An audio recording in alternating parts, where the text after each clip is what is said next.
grano, porque sospecho que debe sentirse como navegando en mermelada con todas las cosas dulces que le han dicho en estas últimas semanas. Bienvenida, Joanny Sánchez. Bueno, muchísimas gracias por esta invitación, porque me siento primero rodeada de colegas que he conocido en la distancia, y por otro sé que este programa lo van a ver en Cuba, así que aprovecho para saludar a mis compatriotas de la isla. Una cosa interesante representa el hecho de que en el exterior te conozca proporcionalmente muchísima más gente que dentro de la misma Cuba, porque mucha gente fuera no sabe lo difícil que es la comunicación masiva dentro, cuando no se está con el gobierno. Sí, exactamente. Yo creo que el hecho de que a muchos activistas, no solamente a mí, nos conozcan más fuera de las fronteras nacionales que adentro, no es una señal de lo poco importante que puede hacer el activismo en Cuba, sino que es una medida de cuán férreo es el control informativo dentro del país, ¿no? Revisaba algunas cosas de tu vida y me impresiona el hecho de que incursionaste en el terreno de la filología, pero después te desilusionaste. Sí, eso de incursionar me gusta. Me gradué de filología. Yo sé. Incursionaste profundamente. Profundamente. Durante 5 años me gradué y me especialicé en literatura latinoamericana contemporánea, pero creo que la pasión por la tecnología me venció. Y la pasión por la tecnología tiene ese encuentro espectacular cuando pudiste salir de Cuba. Hay gente que no sabe que tuviste una oportunidad de vivir en Suiza, y de allí volviste cuando decidiste que querías otra vez estar en Cuba con un arsenal de novedades precisamente tecnológicas. Sí, creo que no es la historia más común, ¿no? Normalmente los cubanos se van y se van, ¿no? Pues aquí hay una cubanita que se fue, experimentó durante 2 años la migración y el exilio, aprendió mucho en una ciudad muy linda que se llama Zurich, en Suiza. Entre otras cosas, aprendí a navegar en internet, a estar conectada, a ir al kiosco de la esquina y comprarme el periódico que quisiera. Y un buen día, en un arranque, regresé a la isla y me llevé parte de eso que había aprendido, y sobre todo la insatisfacción de llegar a mi propio país y decir, bueno, ¿cómo me conecto a internet y cómo leo la prensa que me gustaría, ¿no? Para los que no están al tanto, porque de repente una persona fuma durante años, se le empiezan a tupir las vías respiratorias, deja de fumar, se le despejan las vías respiratorias, podías comprar el periódico que quisieras, navegar en la internet sin restricciones, decir lo que te pareciera. Nadie me mandaba a callar, ¿no? Exactamente, y decides volver a Cuba, decides volver a fumar. Sí, tú usas la metáfora de fumar, yo uso la metáfora de estar zambullido. Es como estar bajo el agua, ahogándose, de pronto salir, tomar una bocanada de aire y saber que uno tiene que volver a sumergirse. Fue una locura total, pero no me arrepiento. Algo me atraía a la isla, algo me llamaba. Creo que dentro de mi mente utilicé muchos motivos familiares, personales, mi padre que enfermó, para decir regreso. Pero la gran verdad era que no podía vivir fuera del país, ¿no? No porque no me fuera grave aceptar la escasez material, no porque no me sintiera asfixiada de libertades, sino porque en Cuba tenía las personas que quería, ¿no? Y estoy seguro que en el orden que lo mencionas es el opuesto a lo que has sentido en términos de la asfixia es la espiritual, porque estoy seguro que estarías dispuesta a vivir en una isla donde hubiera libertades, aunque hubiera carencias materiales. Sí, de hecho yo creo que toda mi generación, nací en 1975, toda mi generación ha tenido que vivir con tan poco, que creo que estamos preparados para sobrevivir en la mayor precariedad material. Lo que nos falta es lo otro, es el poder pararme en una esquina y decir esto no me gusta, es el poder decir en voz alta los nombres de quienes nos gobiernan sin tener que bajar la voz, es poder criticar, ¿no?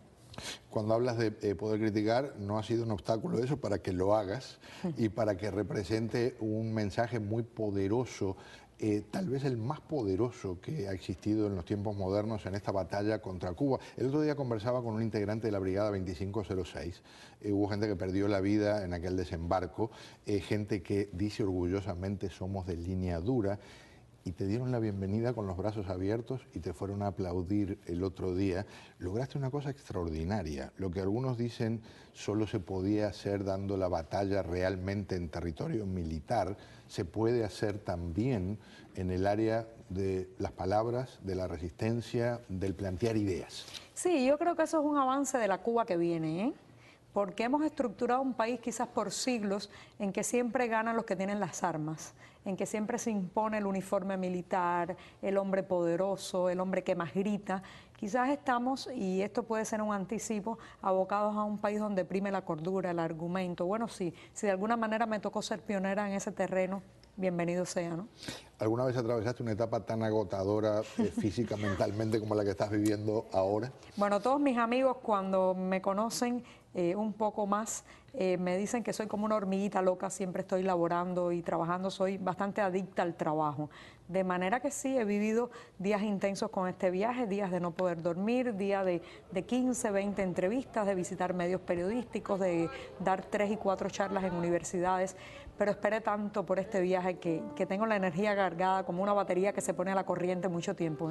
Estoy seguro que muchas cosas no te sorprendieron.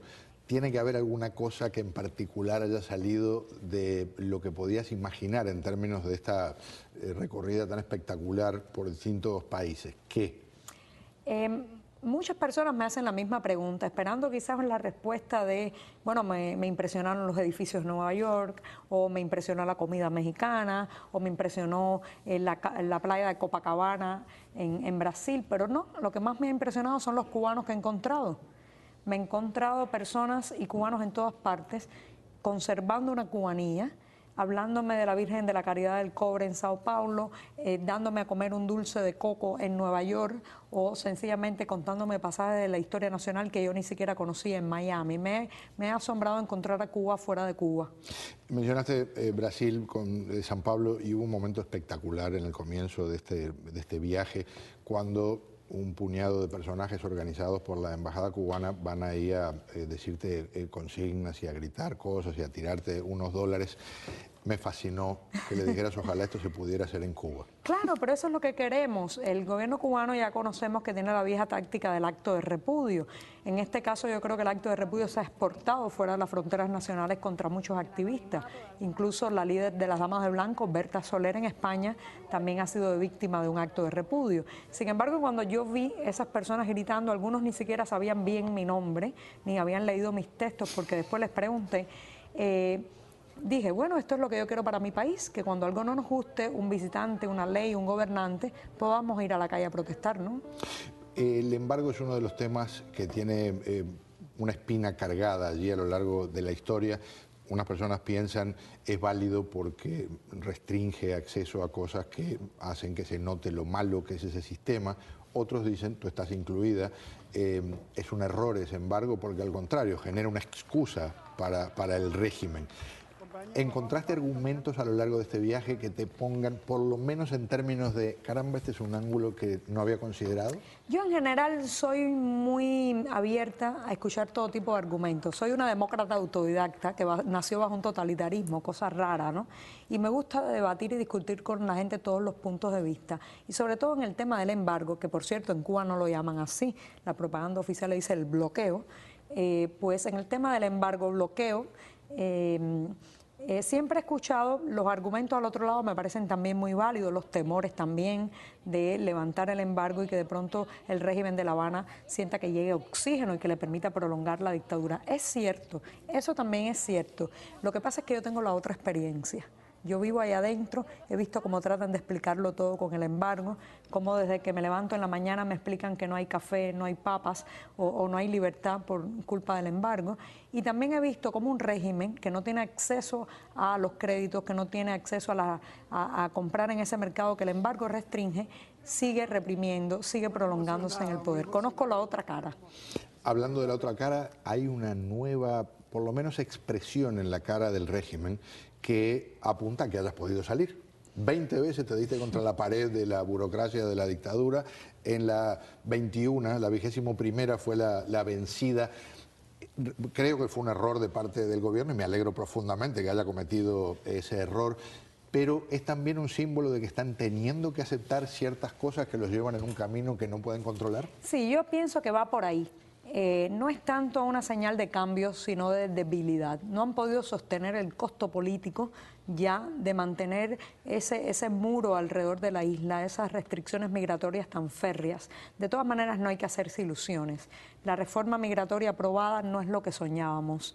todavía no establece la entrada y la salida del país como un derecho inherente por el simple hecho de haber nacido en la isla. Y por otro lado, tal vez me dejaron salir pensando en la remota posibilidad de que me quedara, o tal vez me dejaron salir para hacerme actos de repudio al estilo de Brasil. Lo cierto es que ni me voy a quedar, ni me quiero paralizar, ni me voy a dejar intimidar por los actos de repudio, ¿no? Con esa línea, te pido si podemos ir a una pausa y redondeamos esta conversación. Yoani Sánchez está con nosotros. Cuando regresemos también, algo que ha distribuido el gobierno cubano en su afán de molestar, se les ocurrió hacer unas tiras de dibujos animados. Por cierto, ahí somos coprotagonistas en una. Para mí un gran honor estar contigo en esas circunstancias. Volvemos y conversamos del tema.